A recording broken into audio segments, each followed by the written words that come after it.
Okay, next up, we have Dr. Tom Odorisio, and I'm just looking for his slides now, but Tom, I can't wait to see it. So please welcome Tom Odorisio.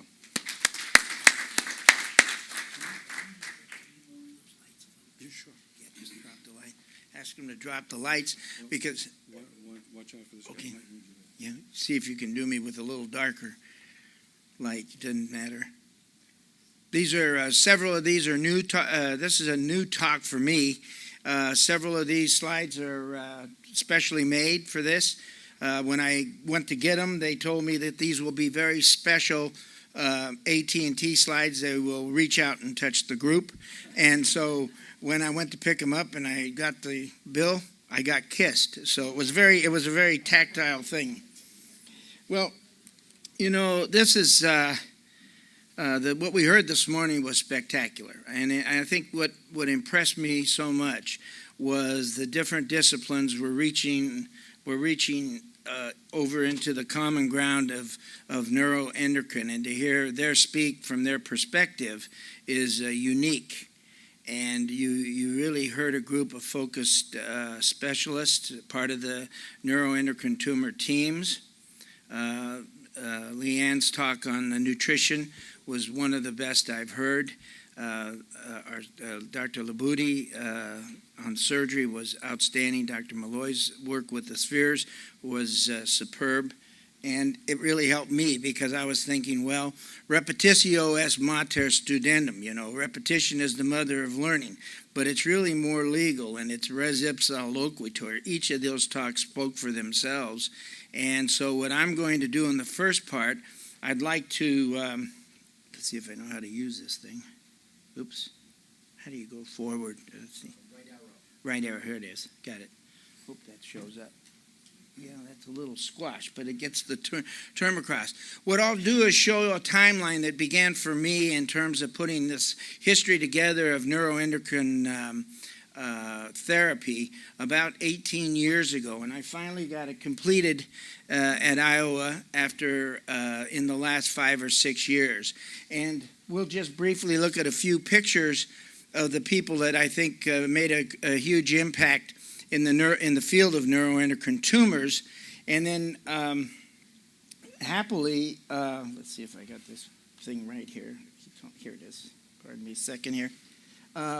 We're going to end with, I'll introduce theranostics, the definition, the Congress, the man who started it, and show you for the first time the gallium-68 DOTA-TOC PET. Dr. Gerstein was talking about the FDG PET. This is the ultra-sensitive PET scan for the detection of minute tumors, of which they've done about 12,000 now in Europe. And we have started the long, laborious process of obtaining an IND with the purposes of going through the American Society of Nuclear Medicine so that other centers can have it available. But it is the key part of theranostics that we are going to be we'll be talking about in the future for the ultimate, what I think is the ultimate therapy, in combination with the options you've heard today for the treatment of neuroendocrine tumors. And quite frankly, as you look at it from an endo-oncologist point of view, and the way you treat thyroid cancer, you take the total thyroid out, and then you do a swish and swallow with I-131 therapy, radioactive therapy, and that usually does the job.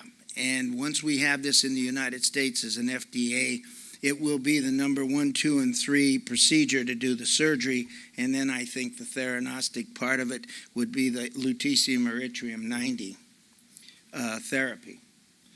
But as you can see back, it began with really the study of the peptides. And there were physiologists, biochemists, gastroenterologists, endocrinologists all involved. It started with secretin in 1902.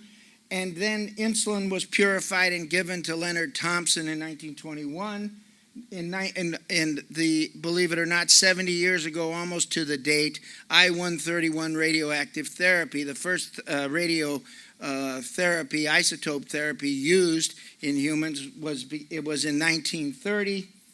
Then we have the clinical description, in addition to the original carcinoid description of the bowel, we had the pancreatic description of the endocrine tumor, Zollinger-Ellison. I had the pleasure of working with Dr. Z in the last 20 years of his life at Ohio State, and have a unique picture to share with you.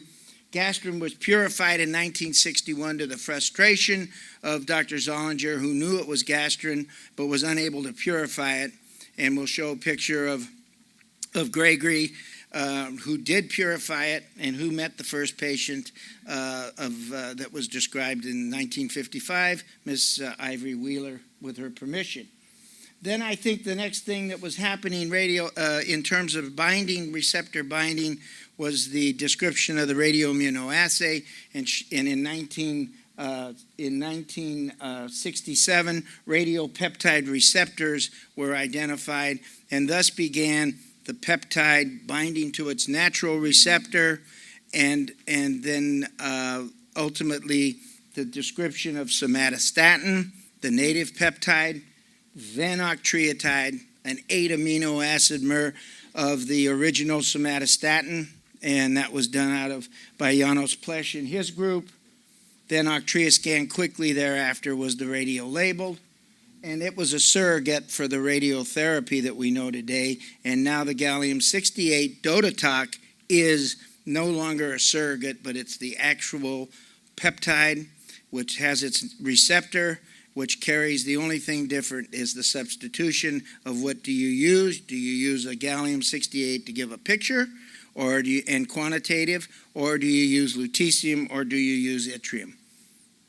So these were the brother-in-laws that started it, Bayliss and Starling, and they isolated secretin. It was the first gut hormone described, and comes from they coined the term hormone, which was just from the Greek word, a military word, aereos, I stimulate to activity, and thus began endocrinology, the field of endocrinology in 1902.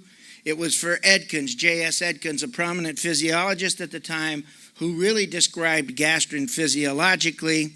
He, with his bioassay experiments of acid secretion with scraped mucosa from the stomach injected back into an animal, and they made acid, and that was the first description of gastrin. And this is Sigrid Oberndorfer, who coined the term, German pathologist that he was, carcinoide, which means cancer-like, and that was to describe and that was the journal article in 1907, a little more than 100 years ago, to describe a tissue, as we learned and saw this morning, that is very much like normal endocrine cells, but which behaves badly in a cancer-like way, and that's cancer-like. Probably did more harm than good. Dr. Gerstein pointed up that for a while everything was carcinoid tumors, but as we learned this morning, carcinoids are part of the neuroendocrine tumor system, cancers, but they're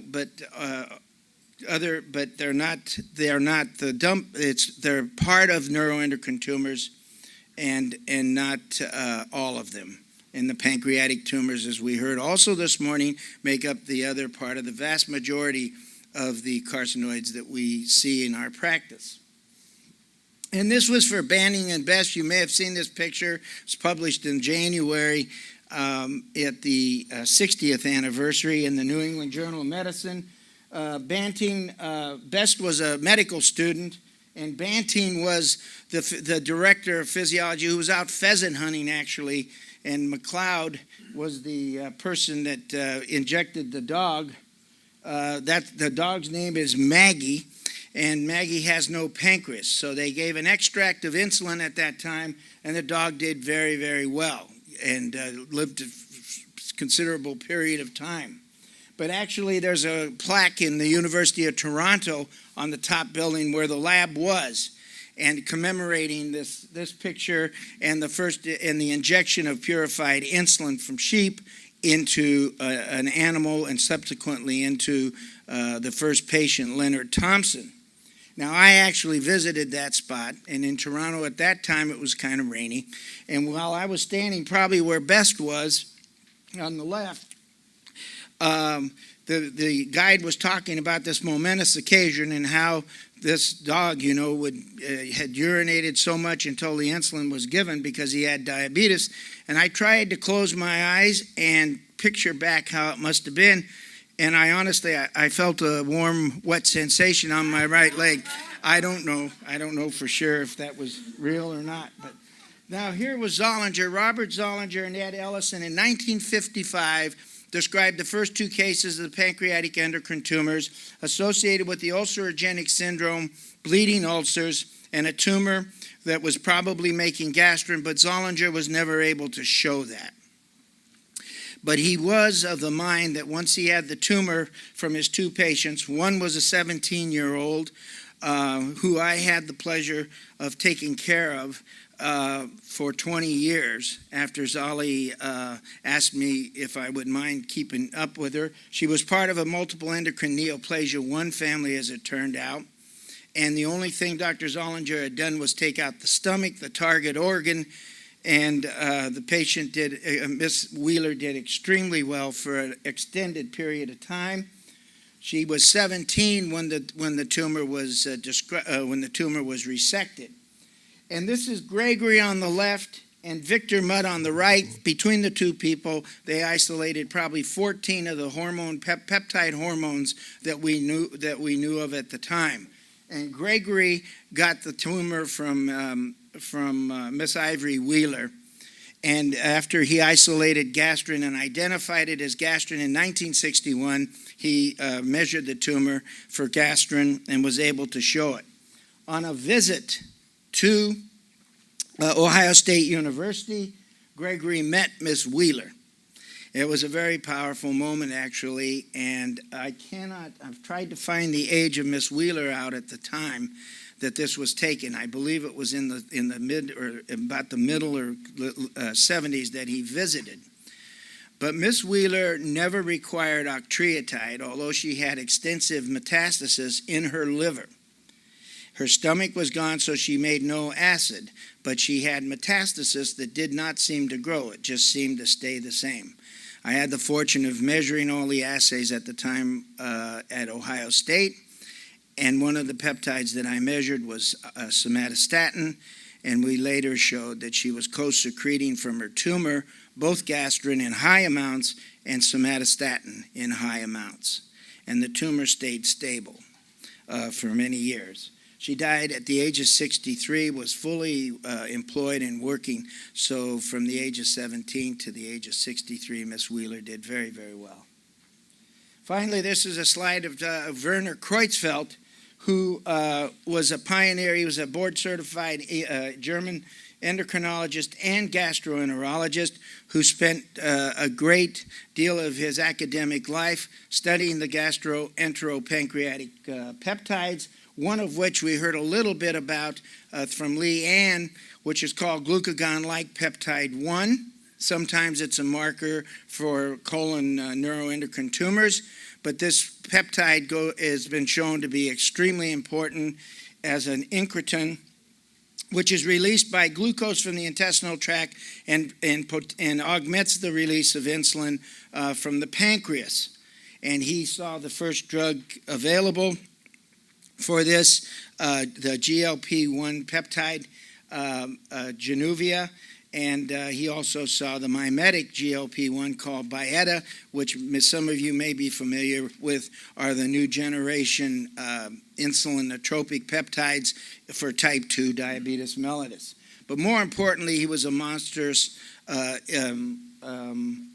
influence in Europe for the pursuit by gastroenterologists and endocrinologists in the field. And at this time, there are 19 centers of excellence, I think now in 11 countries, centers of excellence dedicated to the treatment of neuroendocrine tumors. And as you heard this morning, and you'll hear again regretfully, they are very, very far ahead.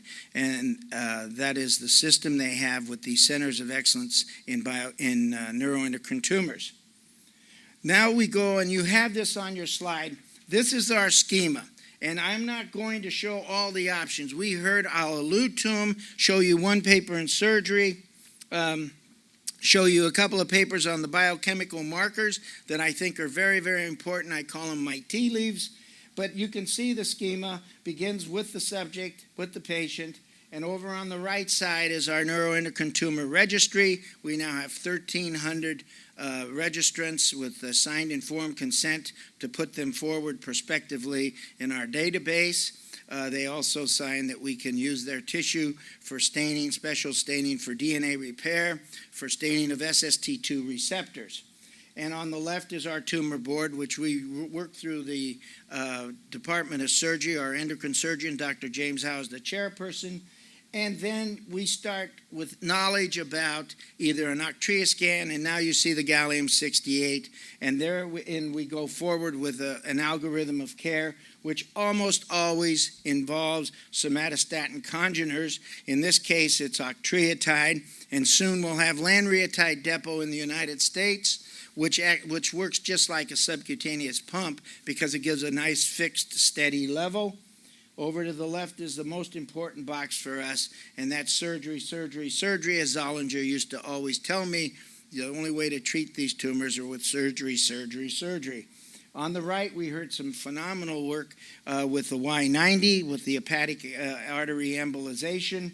And I would add one other that they're doing in Europe that I think Dr. Malloy is going to be on the edge on, and that is that they're actually taking the radio-labeled form of systemic Y90, DOTA, modified octreotide therapy, and they're simply infusing it in the hepatic artery. And they're getting remarkable results with virtually no friendly kill with the Y90 therapy. And it's breaking, and I think I see Dr. Malloy's group as being one of the first to get it once we start getting once we get an IND in the United States for the Y90 peptide. So it's the same systemic, except you can give it in higher concentrations in the liver, and it grabs by not plugging the vessel, it grabs by binding to the receptor. Then we're coming now again to another tier, which is theranostics, and that is the gallium-68 DOTA-TOC PET, and followed by what we'll hear well presented by Dr. Del Passant shortly, uniquely the only person in the United States with experience with the lutetium peptide receptor radionuclide therapy, which you know as PRRT, but is more properly called PRRNT. What are the problems with the neuroendocrine therapeutic interventions? The decisions are made primarily on gold standards, which are the CT or the MR, as we heard, quantitative ultrasound demonstration of disease. Both symptomatic and asymptomatic changes are subjective. In fact, symptoms come from symptoma, I feel. And so the clinical signs like art are often in the eye of the beholder. Obviously, flesh is very apparent. Conjunctival injection in combination with a known tumor, perspiration at night has been a helpful marker for me in terms of the carcinoid complex. I reserve syndrome, although everybody uses it, to the damage to the heart as it was described in 1948 due to the serotonin, high serotonin levels. Tumor-secreting amines and the neuropeptides that we'll hear about may be very episodic initially and sustained later with tumor progression. So therein lies the one pearl, and that is these tumors are not autonomous. That is to say, they will behave normally. And the best example of that, and Dr. Lubati will tell you, is probably insulinoma, because people will have episodic secretion of insulin and a drop in blood sugars, but they're not always in that state. When they're metastatic, generally they're sustained and their symptoms of low sugar persist. But initially, they're episodic. And the only time to try to catch them is during stress, like in a pheochromocytoma, hypertensive crisis. You would get the norepinephrine levels measured probably in that minute or minute and a half. On the other hand, vipoma, which was alluded to this morning, the severe secretory diarrhea syndrome, pancreatic cholera, could also be episodic in its original presentation. And in fact, it was only during an episode in a 5-year-old who had a sudden onset of fulminant diarrhea that they were able to catch a VIP and determine that by cath angio that there was a retroperitoneal paraganglioneuroma in the child. So it's very, very difficult to catch until they're metastatic, in which case the markers can be very helpful. Calibrations in the United States between assays is a big problem, especially in New York, because the pancreastatin, which I think and we feel is one of the best markers for early liver tumor activity, is very difficult to get measured at Inner Science Institute in California, but easy to get measured, I guess, in Cambridge. Institute in Cambridge, Massachusetts, has a knockoff lab that they undercut the price, so the margin of profit is greater for a referring hospital. But they're not calibrated. But if you get them done at the same lab repeatedly, you can read the trends. And I will give that. But in the United States, there are at least 6 chromogranin A assays versus Europe, and so it's sometimes very difficult to compare labs like LabCorp versus Quest, which now has 2 CGAs. So these are some of the difficulties in helping to establish the credibility of the radioimmunoassays. Carcinoid tumors, as we've heard, make serotonin. Up until about 4 years ago, serotonin was very hard to measure in plasma. They made witchcraft out of it. You could get serotonin with the platelets or your whole blood, but the bottom line was the preservative was never established until recently. ARUP was one of the first to do it, and the serotonin the blood has to be collected and dropped in a tube of ascorbic acid, 75 milligrams, and it can be frozen and sent and reliably measured.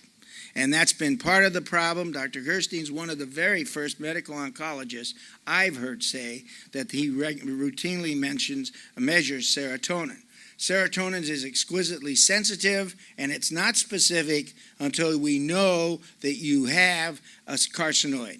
Once you have a carcinoid, every level of serotonin means something, but it's not a measurement of tumor burden, as we learned this morning. It's inaccurate for tumor burden, but it's extremely helpful for your serotonin stat in terms of predicting what kind of symptoms you may be having all the time. It can be elevated in other things. Allergies can elevate it. Intestinal motility difficulties can elevate it. But it's a terrific, but trying to make the diagnosis when the person walks in of a small tumor in the midgut, serotonin, I think, may turn out to be the most sensitive test initially. And I have several people with the complex and elevated serotonins in the 300 range that I know have the tumor, but we can't see it as yet. Excuse me. 5-HIA we heard about. It's a metabolic breakdown product of serotonin. It's almost never elevated until there's tumor in the liver. And in my experience, it usually takes about 20% liver tumor burden before the 5-HIA starts to rise. However, with careful collection, it could probably reflect smaller tumor burden. But it's an inactive product, but it's very helpful as a marker for tumor burden.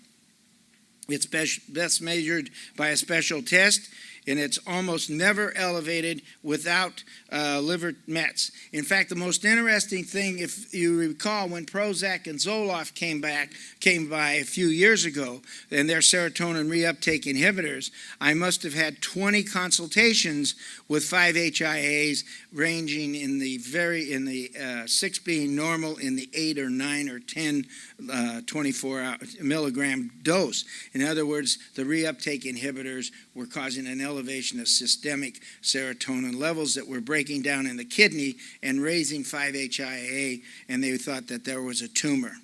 But it's not the test of choice when you're working up a patient, although you'll always get a 5-HIA. Probably your CT is much more valuable if you're doing a metabolic or a metastatic workup. The midguts, as we heard, are loaded with serotonin and are rich in serotonin, and we have a surprise in terms of the neuroendocrine tumor finding and the experience of our endocrine surgeon, Dr. Howe. 4 gut carcinoids, stomach and lung, and I will now say pancreas, have more serotonin granules than we think. hindgut carcinoids have very few serotonin granules. So that serotonin, you can see immediately, is very helpful with the midgut tumors, which are 55% of all of our population at University of Iowa. 25% are lung, and the other part of the foregut, as we heard this morning, is the pancreas. So that between the pancreas, total neuroendocrine tumors, and the carcinoids, of the midgut, they clearly make up the most. We heard about chromogranin A. I don't want to go too much into it, except it's considered a pro-hormone. It is what gives essence to the neuroendocrine cell.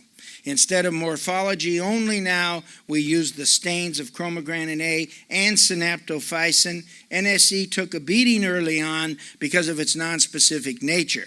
But there is no nonspecificity with the stains for chromogranin A and synaptophysin. When you hear the word neuroendocrine tumor, that is what they're talking about when the pathologists do the stains and confirm that it has these granules in it.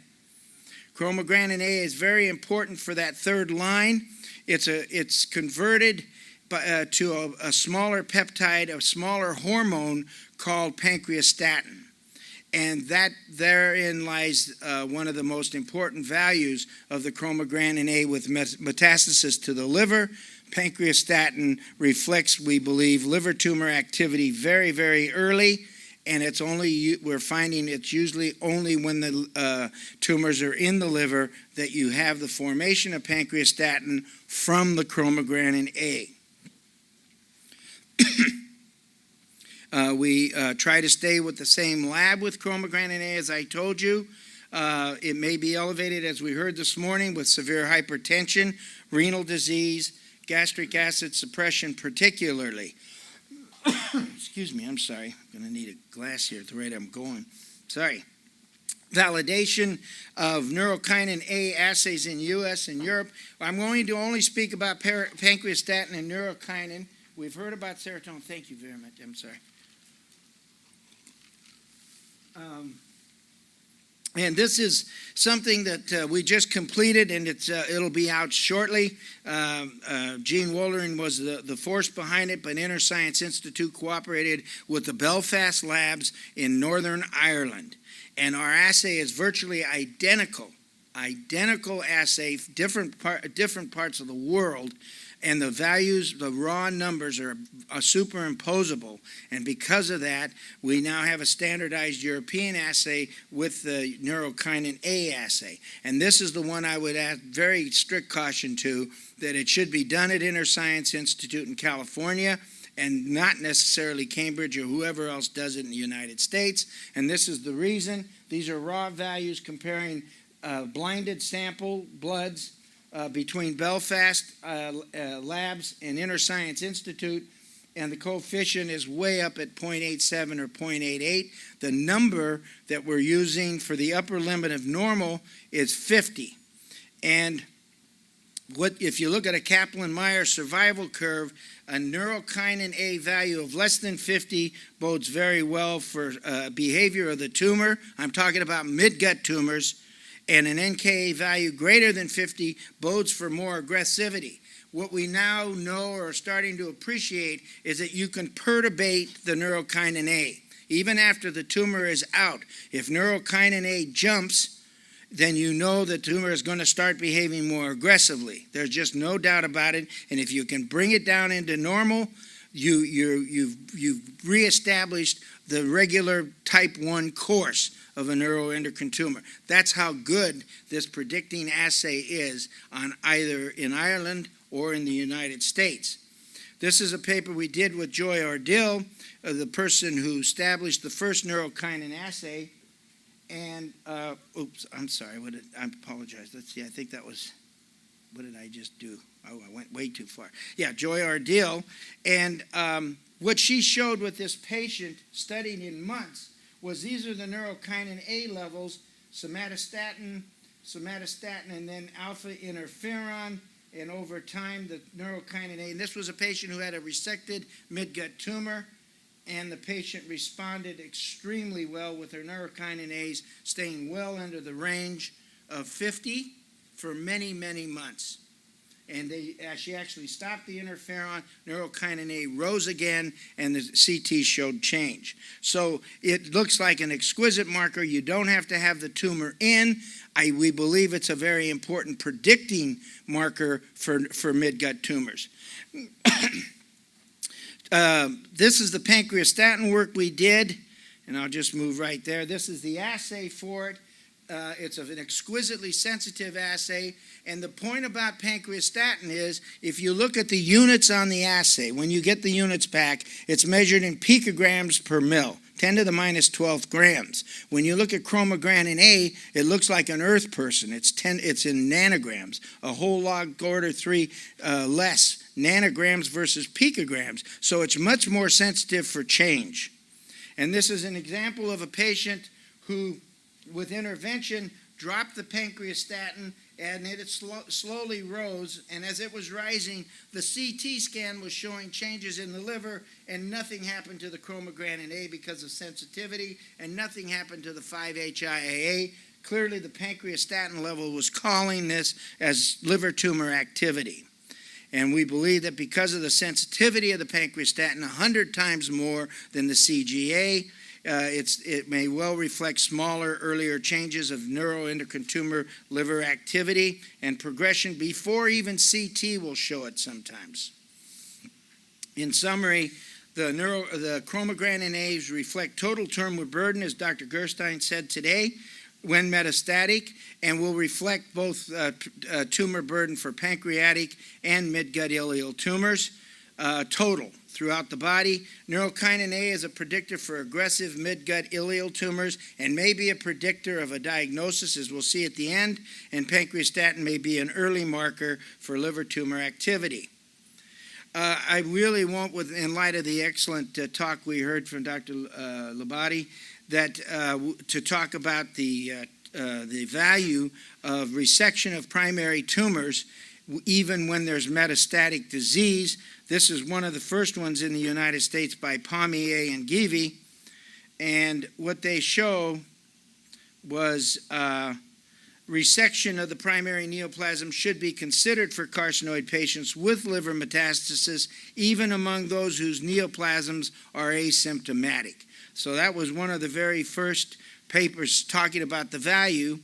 And this is the paper I want to share with you. It'll be out in a couple of weeks in the Annals of Surgical Oncology. This is by Jim Howe and our endocrine surgeon, and Jim Mazer.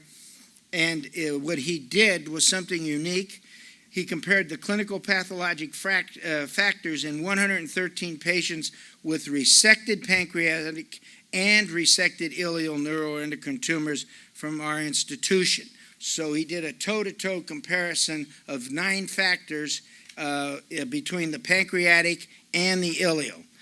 And his aim was to look at their behavior, survival, stage at presentation, risk factors, and the role of the biochemical markers, which hadn't been done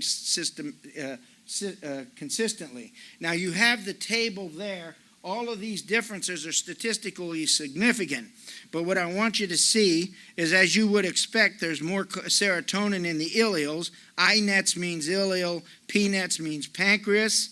And you can see there's more flushing in the ileal. There's more diarrhea in the ileal. There's elevated pancreastatin more in the ileal than in the pancreatic. But look at the serotonin. We had now the incidence of serotonin elevation with symptoms is 58% for pancreatic. Now, the incidence described in almost all the data of pancreatic carcinoids, and Dr. Gerstein can correct me, is 0.5% carcinoids of the pancreas. And this was, remember, a very rather small number, and we had 56% with high serotonin. So we're back staining all of those tumors with serotonin, and to confirm that the levels indeed are coming from the pancreas. So that was one of the most surprising things. And the other surprise was the nodal invasion, nodal metastasis was higher in the ileal than there was in the pancreatic, and I think that was alluded to as well by Dr. Labate this morning, but statistically different.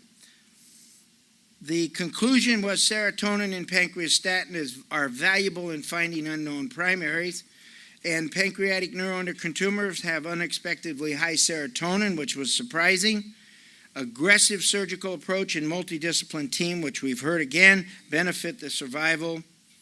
And 78% of the midgut tumors present with distant Mets versus 37 presenting with Mets in the neuroendocrine tumors of the pancreas. And we are a tertiary care center, and they were taken consecutively, and those that could be surgerized. Now, we did have, like Hill, we had a control group of folks who could be surgerized but didn't want it, but not large enough to use that as a comparator for survival.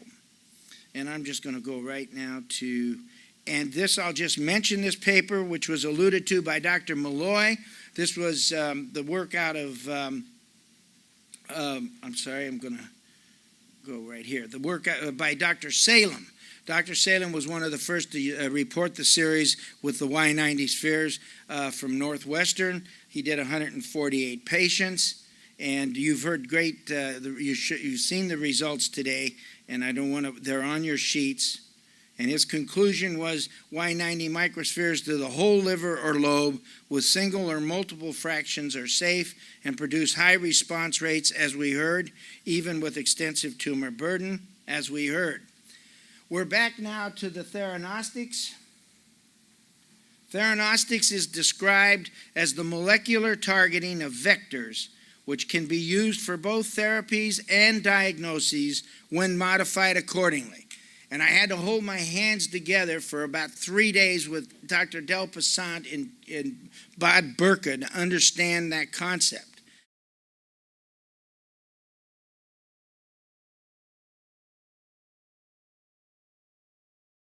All right, thank you very much for this opportunity. I wish you peace. Get my glasses.